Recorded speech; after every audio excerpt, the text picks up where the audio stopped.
From the Edge of the Web studios, here's what we're looking at this week. All right, so welcome to the Site Strategics Digital Marketing News Desk. This is the bonus news podcast and video for Edge of the Web Radio episode 346, and I'm your host, Aaron Sparks. Joining me this week to have a take on the news is the Britney Muller. So, Britney, thanks for joining us. Really appreciate it. Thanks for having me. More than welcome, more than welcome. Well, we want to jump into our first article here. And this is coming from Search Engine Roundtable. I don't think we have gotten through a show without mentioning Barry Schwartz, probably for 6 months. I don't know, man. I don't know if I'm paying more attention to him or he's just so prolific. He's out there just churning it up.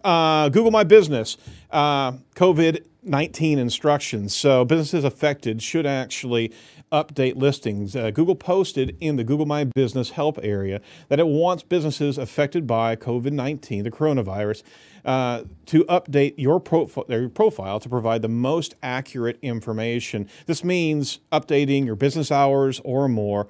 Some areas that you could actually update are change the business hours, update your business description, create a post, update the phone number. So if your business is affected, more important, to the point where if you have remote workers and you're not actually working at your office, update your information because it is very pertinent and very, very important to be able to communicate into your local business community. So, Britney, what do you think about Google My Business jumping into this space? I think it's good. I also think they could maybe be a little bit more preemptive about it because they house all of that travel data. They know if people are going into businesses, they know if they're not.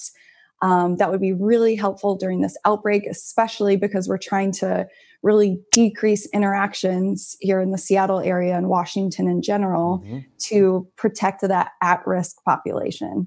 And so anything we can do to prevent unnecessary interactions would be good. Absolutely, and I would not doubt that they're working on something right now, just to keep the populations and the regional areas in which this is affecting aware. So if you have your Google My Business out there, make sure that you are informing the public about any type of changes in your business hours as well. So. Swinging back around to TechCrunch, this is something kind of interesting here. Twitter applies its new manipulated media label to the video retweeted by Trump.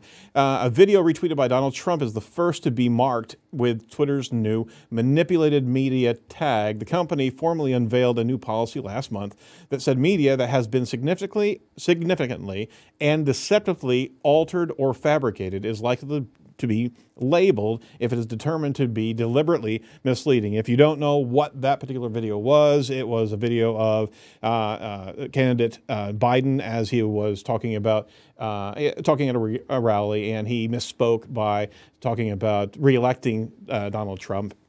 And that tweet went viral. It's all over the place, and Twitter rolled this manipulated media tag out. So that said, the question is, this was not actually manipulated from what the candidate did not say. It just was clipped at a particular point in that speech in which he actually reverted himself and corrected what he actually said. So we see this all the time with election advertisements all over the place that somebody's pulled out of context and used as political fodder for the other party. So this seems to be pretty heavy-handed if this tag was truly to be considered manipulated. But Britney, what's your take on this? You saw the video, right? Yeah, I have mixed thoughts just because I have a lot of concerns in general about these detections. I mean, we've heard from Facebook's AI team about how incredibly difficult it is to determine a deep fake, right, for example. But in this case, it was really interesting to see Twitter label that because it was just kind of edited weirdly. Trimmed actually probably is probably the best reference there. That's a good point. Yeah, it was definitely, the rest of it was left out, right? But the human side to that is I'm glad to see Twitter taking some sort of proactive approach to let people know right? Because we just continue to get all of this disinformation, and I would rather they try than not do anything at all.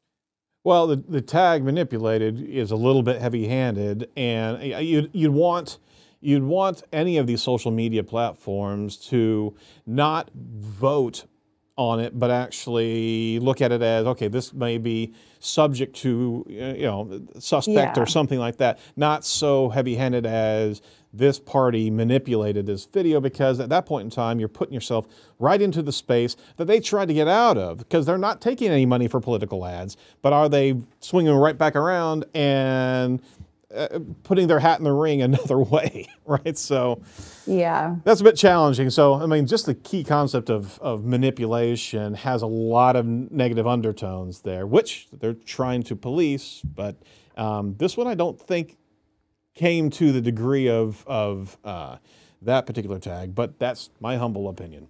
Yeah. Do you think that, though, they might be using this as leverage for, people attacking Twitter with all of the fake robots, right? That are just propagating information. I wonder. Could very well be, and we certainly hope to see that tag being used without any bias whatsoever. Yeah. So if there's any political ads out there that are running on Twitter, see, the problem is that they get into reviewing the content way deep, and then they have to actually look at what the video originally was, right? So, I mean, that's a slippery slope right there. That's true. All right. Well, the last article that we wanted to cover, and obviously we are very aware of the coronavirus issues that are happening right now. Even today, we have some stock market challenges that are happening.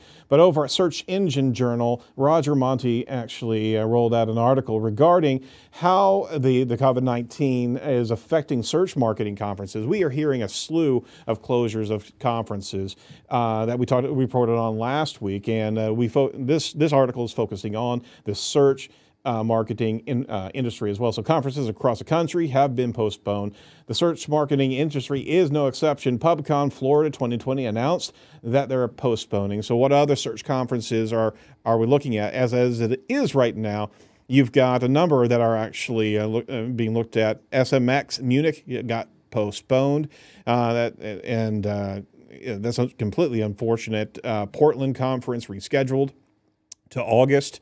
We don't know about SMX Advance in Seattle, but we're hoping that they don't cancel that. But at the same time, Seattle is a huge challenge right now, and perhaps Brittany, you want to jump into that and talk a little bit about Seattle. Yeah, it's really bizarre right now. I mean, I'm sure you've seen shortage videos. It's hard to find hand sanitizer or toilet paper, which is so bizarre. Right. All sorts of things are running low, and people are taking this self-quarantine very seriously. And it's really to buy time for vaccine development, for at-home testing, for all of those things, and to just be more mindful of your interactions with one another. But it is quite scary. And I think many of us in Seattle have started to have personal, connections to someone that's either had it or knows someone that had it. And yeah, it's kind of a scary time. Very scary, and we were talking right before the show is that it kind of breaks down some of the illusions that we're invincible, right? So to speak. I mean, if we're working in such a first world realm of knowledge and kind of the cerebral side of work, and all of a sudden what we're seeing here is issues that we just never anticipated here in the States, and everybody's wrestling with it, and we certainly wish everybody the best to be able to navigate this. So all things being equal, we know there's a lot of money lost whenever a conference shuts down, but what we hope we wouldn't see would be panic happening at these conferences to the degree where it's not reasonable to shut that down so far in advance, and they're just a series of things that start transpiring, and all of a sudden we're seeing all these conferences, regardless of industry, starting to shut down. You don't want to see the country seize up like that.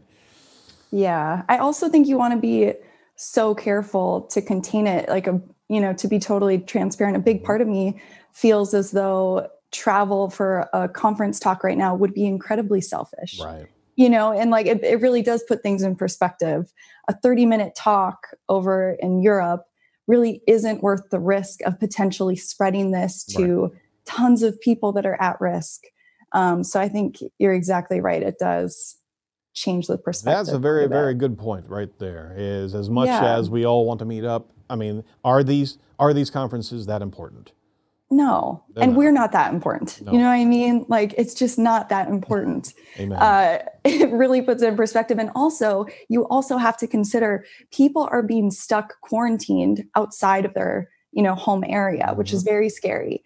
Maybe you don't have access to your healthcare. I mean, you have to consider all of these possibilities too. Yep, absolutely. Well, it certainly is a scary particular situation here, and we're going to keep abreast of it and see what happens. But all the best, and obviously you're in Seattle, and we wish you and all the Mozzers out there to make sure that you guys are being taken care of. So you're doing full remote access, remote work right now, right? Yeah, everyone at Moz, all of the tech companies that I'm aware of, except for 1 or 2, are completely remote at this time. Yeah. Well, it's probably a good play, obviously. All righty. So let's swing around to our regular Google updates, checking in on the chatter on anything that's bobbling up in the ranking space, and it's always led by Barry Schwartz over there. So we're always in awe of him. Over the past week, we're seeing a good deal of needed calm over the last 30 days compared to what we experienced just inside 30 days. So you can see over on SEMRush, everything's pretty nice right now. No choppy waters, so to speak. And Moz certainly falls right in line there. Any thoughts, since you're at Moz, Brittany, any thoughts about what has transpired just in the last 30 days? I think you have to take a good look at your industry. My thoughts on that are just that these use a huge variance of keywords that are analyzed, and it could look very different for your specific space. Absolutely. So to really kind of focus on your domain, your topic area, and try to, just stay focused and control the things you can. Yep. No, you're absolutely right. And that's a very good point, is that these are monsters of data, and the averages sometimes work against you when you're trying to actually dial into a particular industry. Cognitive has a really a low level of volatility. So does RankRanger there. Even SERP actually shows something unique, is from a volatility median, you got about a negative 16% change in Google, a positive 13% change in Bing, which is interesting. But RankRanger is also showing the different SERP pieces and what makes up the SERP. So it's not only just an average change you're watching. You need to look at what are changing in the different elements. This graph right here is an HTTPS nth degree, so almost all of the search results that are coming up are now fully secure. I mean, that's like 99.9969%. And then breadcrumbs. Look at this jump right here. And again, these are not sizable changes. You got to look at the percentages. But I mean, you start diving in a little bit more nuanced, and you do see a few things that are changing. So with all the tools that are out there, unpack that. And on top of that, watch your local listings as well, because local can get very choppy as opposed to national rankings. Right, Brittany? Exactly. All righty. So thanks to Ahrefs for continuing to be a sponsor of The Edge. Ahrefs makes a great competitive analysis strategy. Well, it makes it easy. You still have to do the strategy, by the way.